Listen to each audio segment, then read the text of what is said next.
Welcome to the deep dive. Today we're tackling a document you sent our way that's generated quite a bit of buzz, actually. David DeAngelo, doubleyourdatingattraction.isn'tachoice.pdf. Right. Forget the usual dating advice we're diving into, the often unspoken forces, the stuff that drives attraction. Mm, Why does that initial spark happen, and why do some approaches just feel like pushing against a wall? yeah. It's a common frustration, I think. Think of this as us cracking the code, maybe, to a hidden language that heavily influences how women feel. You're curious about the mechanics of attraction, and our goal is to pull out the most crucial and maybe even surprising insights for you. Absolutely. And the author really grabs your attention right from the start, doesn't he? Bingo. Posing that question that probably crossed many minds. Why does it sometimes seem women are drawn to, well, let's say less conventionally nice guys? Right, the jerk versus nice guy thing. Exactly. And then the core question, is it possible to actually create attraction without being, anything other than a decent human being? Hmm. That tension, this whole idea of attraction operating on a level beyond conscious decision, Yeah. that's really the heart of what we'll be exploring. And almost immediately, the material hits on a key point that's definitely worth digging into. Yeah. There can be a real difference between what someone might consciously say they're looking for in a partner Hmm. and what actually ignites that feeling of attraction in them. It's like there are these two separate systems at play, right? The logical and the Oh, emotional. the gut feeling versus the checklist. Exactly. And they don't always give you the same answer. No. Understanding this potential gap seems like, well, a crucial first step. Precisely. I mean, the title itself, Attraction Isn't a Choice, that's a pretty strong statement, isn't it? It is, yeah. No ambiguity there. The author makes a compelling case that initial attraction isn't really a thought-out, rational decision. It's more of a automatic, almost like instinctive emotional reaction to specific signals. Okay. And he points out a common observation that while for men the initial draw can often be very visual, Right. for women it frequently has deeper roots, things like personality, how someone carries themselves, their communication style, that kind of thing. So if attraction isn't a conscious choice, then what is driving it? That's the big question here. That's the million-dollar question. Yeah. Oh, okay. So let's delve deeper into this. There was this idea of filters and amplifiers. I thought that was a really insightful way of framing things. Hmm. Yeah, I like that too. The material lays out that pretty much everything you do or present can either dial up amplify a woman's attraction or dial it down filter it. Okay. Confidence, for instance. It's presented as this almost universal amplifier, right? Generally makes you more attractive across the board. He's intuitive, yeah. And then on the flip side, a lack of confidence acts as a filter. It just sort of reduces that magnetic pull, And what's fascinating is how granular the author gets with this concept. like the shoes and belt example. Exactly. He uses that example, seemingly a minor detail, of a mismatched belt and shoes, suggesting that women might subconsciously register these small inconsistencies Uh-huh. and maybe make broader assumptions. So they act as these subtle filters. So it's less about being a fashion expert. Right. It's not about having the perfect wardrobe, Mm-hmm. and more about demonstrating a certain level of maybe self-awareness, attention to detail, which on a deeper level might signal other positive traits. That seems to be the implication. Why do you think confidence acts as such a strong amplifier, though? What's the core of that? That's a great question. Well, it seems like confidence broadcasts a sense of self-assuredness, doesn't it? Hmm. Capability. Security. Yeah, security. Yeah. Maybe it taps into something primal, a feeling that this person is competent, secure in themselves, and thinking about those filters like the mismatched accessories. Yeah. Perhaps those small details signal a lack of that self-awareness or attention to detail, which could be subconsciously interpreted as, I don't know, a broader lack of being put together. Exactly. That makes sense. And that leads us nicely into the next concept, the whole do you get it idea. The material suggests that women are, maybe on a subconscious level, constantly assessing whether a man understands what actually triggers attraction. And are you speaking the language? Pretty much. Okay. Are you on their wavelength? Do you intuitively understand this underlying language we've been talking about? It's not about being perfect, he stresses, Right. but about demonstrating a fundamental grasp of these dynamics. What kind of signals do you think communicate that getting it factor? Maybe it's about showing genuine interest, but without being overly eager, or displaying a certain level of social intelligence. Yeah, reading the room. Reading the room, exactly. And this ties directly into that whole idea of the myth of nice. The controversial bit. Yeah, the author really challenges the conventional wisdom that just being polite and agreeable is the golden ticket to attraction. Right. In fact, he argues that constantly seeking a woman's approval can actually be a significant turnoff. There's this interesting paradox where not needing her approval can counterintuitively be attractive. That's such a crucial point to unpack, though. Because the material isn't advocating for being rude or disrespectful, obviously. Yo, definitely not. It's highlighting the critical difference between genuine kindness, which is just a valuable human trait, right? Mhm. And approval-seeking behavior. Which often stems from, Insecurity, usually. hmm, It's about having an internal sense of self-worth that isn't dependent on someone else's validation. What's the key difference in how those two, genuine kindness and approval-seeking, might actually look in behavior? well, I guess genuine kindness comes from a place of just wanting to be a good person, regardless of the outcome with someone you're attracted to. It's unconditional. Yeah. Approval seeking, on the other hand, feels more like you're doing things hoping to get something specific back. Their liking, their attention, their agreement feels kind of transactional. Precisely. Transactional is a good word for it. Yeah. And building on this idea of internal confidence, the concept of cocky comedy is introduced Right. as a sort of secret language. Now, the cocky part isn't about genuine arrogance, let's be clear. No, it's playful. Exactly. More about a playful, teasing attitude that communicates self-assurance and worth without having to explicitly state it. How so? Well, it's about being slightly irreverent, maybe making lighthearted jokes, showing you're comfortable enough in your own skin not to take yourself or the situation too seriously. Can you picture an example of how this might play out? Yeah, maybe it's like a lighthearted tease about something she said, but delivered with a smile, good humor, so it doesn't come across as mean-spirited at all. Right, the delivery is key. It shows you're not intimidated by her, maybe. And you're confident enough to joke around. It's that little wink and a nudge, that implied confidence that comes through humor. Exactly.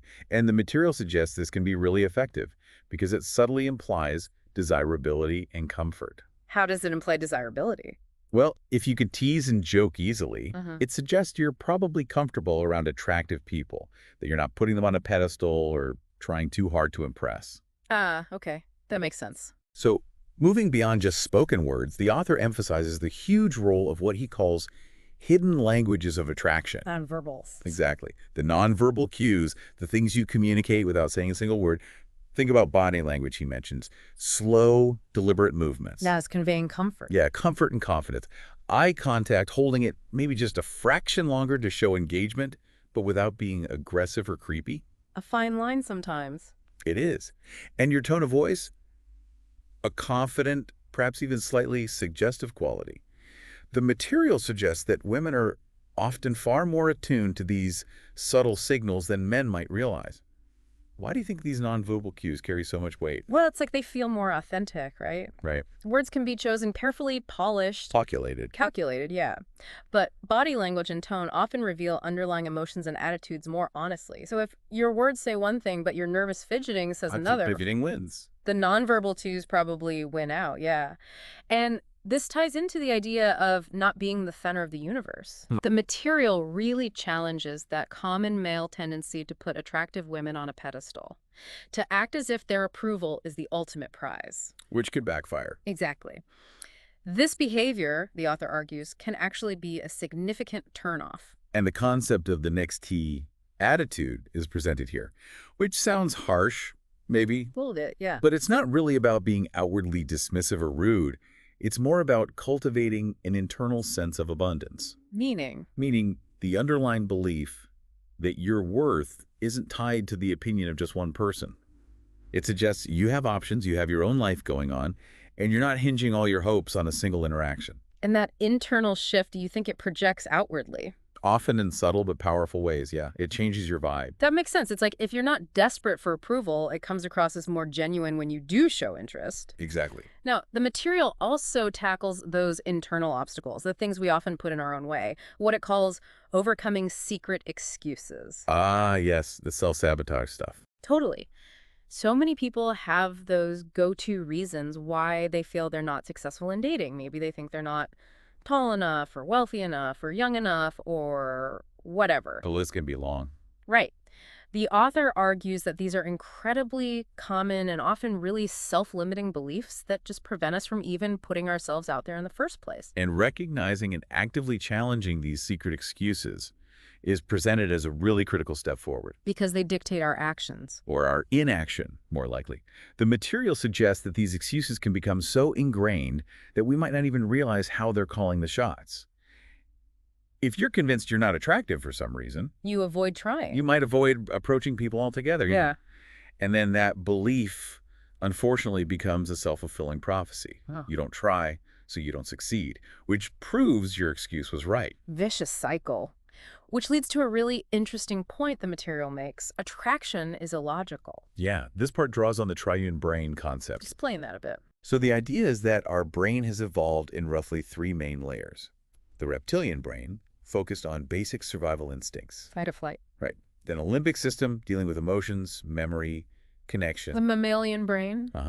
And finally, the neocortex, responsible for rational thought, language, planning, the human stuff. Okay. The material explains that those older, more emotional parts, the limbic system especially, often have a much stronger influence on initial attraction than our logical, conscious minds in the neocortex. So it bypasses logic. Often, yeah.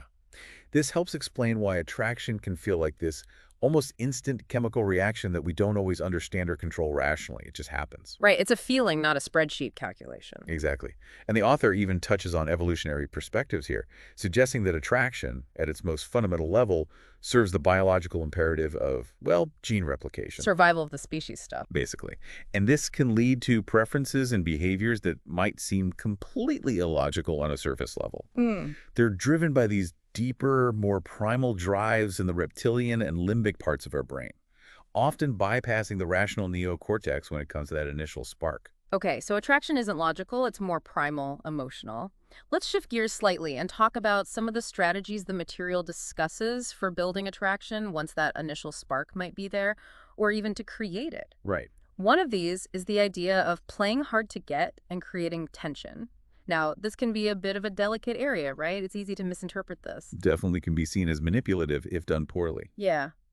But the material presents these not as manipulative tactics, ideally, but as ways to increase desire by making your attention and availability not constantly guaranteed. Like you're not always on tap.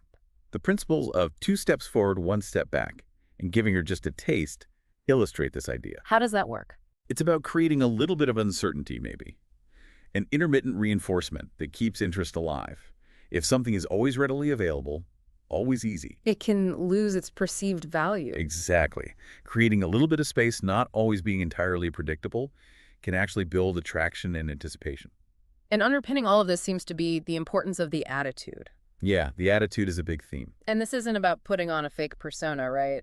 That's not the idea. No, it's described as encompassing genuine confidence, composure, the ability to take initiative, maybe lead the interaction. Having your own direction. Yeah, being focused on your own goals and life path. Yeah.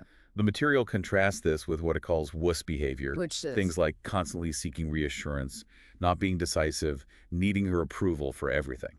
So what are some key indicators of this attractive attitude? Well, it's about having your own reality, kind of. Being clear about your own values and goals. Not being easily swayed by external validation or, in this context, by maybe a woman's tests or challenges. So holding your ground, in a way. In a calm, centered way. Yeah. It's about projecting a sense of self-assuredness and, again, not needing external approval to feel worthy. Which naturally leads us back to why nice guys sometimes finish last. At least when it comes to initial attraction, as the material suggests. Right.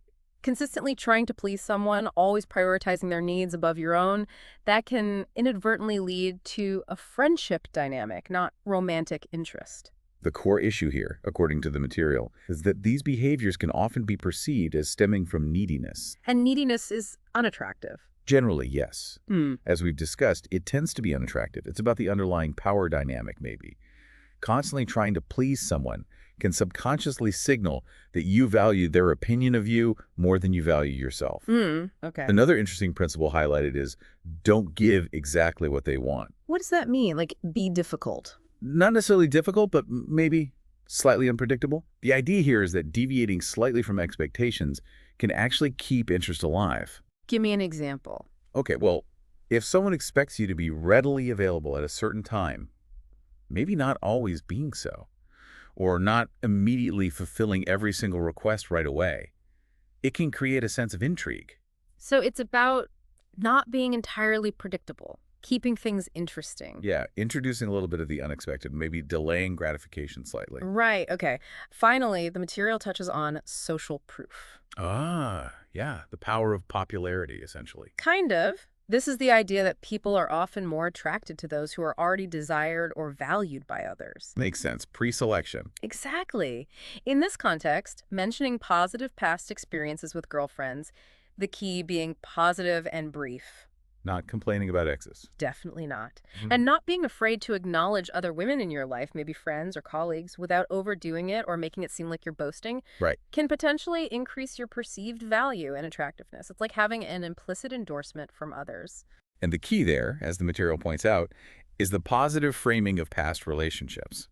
Bad-mouthing exes can actually reflect poorly on you. Makes you look bitter or like you have bad judgment. Right. Highlighting positive aspects suggests that you have good judgment and that other desirable people have found you attractive in the past. It implies value. Okay. So, as we've navigated through this deep dive into the material, a few core insights really jump out, I think. Yeah, boiling it down. It seems that building that initial attraction isn't really about superficial changes or grand romantic gestures, is it? Not according to this, no. Instead, it's deeply rooted in understanding these underlying psychological and maybe even evolutionary forces at play. It's internal work, largely. Yeah, it's about shifting your internal focus from seeking external approval to embodying genuine self-value, becoming more aware of those subtle, nonverbal cues we send and receive, and maybe even embracing a touch of playful unpredictability. I think the central takeaway really appears to be that attraction is often this automatic emotional response, triggered by specific signals, things like confidence, humor, non-neediness, Yeah. social value. Yeah. And by becoming more attuned to these hidden languages Mhm. and understanding our own internal dynamics like those secret excuses, you can become more effective at sparking that initial interest. Yeah. And hopefully in a way that feels more authentic too. Right, not like you're just running a script. And with that in mind, here's something to consider. If initial attraction operates so powerfully on a subconscious emotional level, how much of the conventional dating and relationship advice out there might be missing the mark, focusing too much on the logical, maybe? That's a good question. Perhaps truly understanding these often overlooked hidden languages and our own internal landscape, our confidence, our attitude is a fundamental first step towards building more genuine and ultimately more fulfilling connections. What resonated most with you in this deep dive, thinking back on it, and how might you consider approaching your interactions differently moving forward? We definitely encourage you to revisit the source material with these new insights in mind. Thanks for taking this deep dive with us.